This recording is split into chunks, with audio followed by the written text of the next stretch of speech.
But now, let's have another look at a story that also has been developing this week. There's been a big increase in the number of people across the East Midlands seeking help with paying their rent.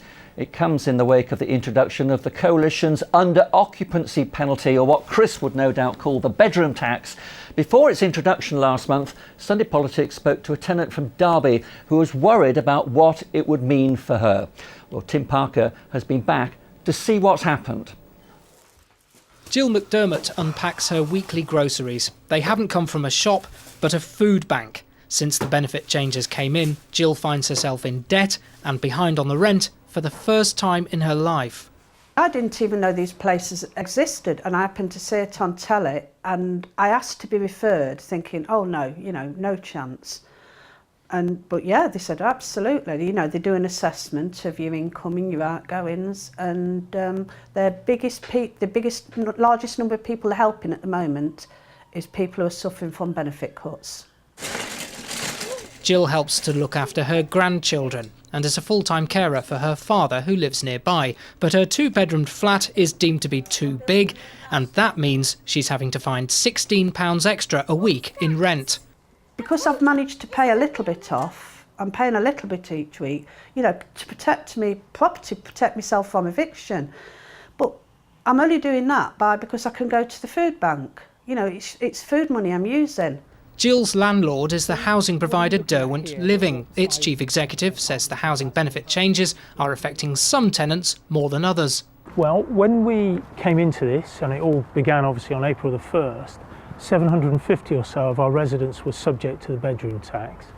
8 weeks in, and it is still early days, about a third of those residents, so about 250 or so, are actually not paying what has become known as the bedroom tax. So the bulk of our residents, I have to say, have found ways to deal with the additional payments they're having to make. There are all types of families in all types of situations right across the East Midlands, including here in Loughborough, now facing life with the under occupancy charge or bedroom tax. Stephanie Concannon is a mum of two whose children are too young to be eligible for their own rooms. She's found a part-time job to afford the under occupancy charge she now faces. I have to pay a little bit more than the bedroom tax, but I'm still better off, and it's worked out a lot better for me as well. But for Jill in Derby, the future's looking more difficult. I just sometimes, you just want to put your head in your hands and cry. More debt, ever increasing. And as I said last time, I think the courts are going to be absolutely overrun with cases. They're not just going to be able to cope with all the eviction cases that are going to come up. Jill's still waiting to hear if she can get any extra cash from her council to help her. Thousands more like her across the region face the same weight. Mark Spencer, is this whole issue in danger of becoming David Cameron's poll tax? No, I don't think so. And I think actually, when you look at the fundamentals behind it, it's about trying to bring fairness to the system. There are 250,000 people in overcrowded accommodation. There are 2 million people waiting on a list to try and get a council house. And there are all of these spare bedrooms within the system. And it's about trying to bring balance so that those people that have got spare rooms can release them, and those people that are desperate for extra space can have it. You're shaking your head there, Chris Williamson, but surely he's got a point. No, he hasn't got a point at all. This is a combination of cruelty and incompetence. Cruelty and incompetence? Absolutely, because we're talking about people's homes here, and what the Conservatives, rather than building houses for people, they actually want to throw people out of their home where they maybe have brought their families up.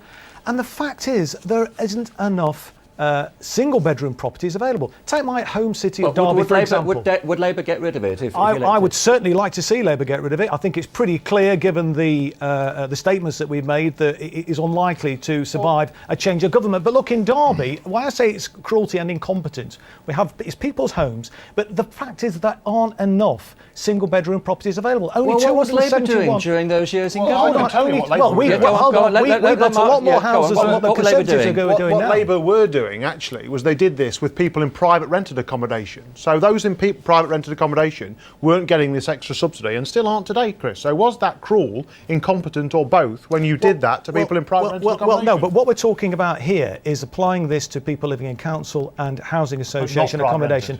People who are, by definition, very often living on very modest incomes without the resources to be able to pay this additional rent. And therefore, well, hold on, Mark, you're forcing people, because there aren't enough dwellings available. Only 271 came available in Derby last year, and there are 2,700 people affected by this. They're going to be forced into the private sector, where the rent is considerably higher. I mean, we are inevitably going to have stories, aren't we, over the weeks to come of evictions. Now, how are you as an MP going to respond to that? Clearly, the government recognises that there are people under severe pressure, and that's why they've put in this fund of £150 million to help those who are in that position. And it needs local authorities to step up to the plate as well and try and assist those people, rather than paying their executives £100,000, £150,000 a year. Money that the government the money that the government's made available for this so-called hardship fund is inadequate. It doesn't actually meet the demand which is going to be placed on it. Why don't you build some more houses, boost the economy and put people back into employment? Why don't you do that? Why don't you build some more houses for people? Surely we heard in Tim's report, we heard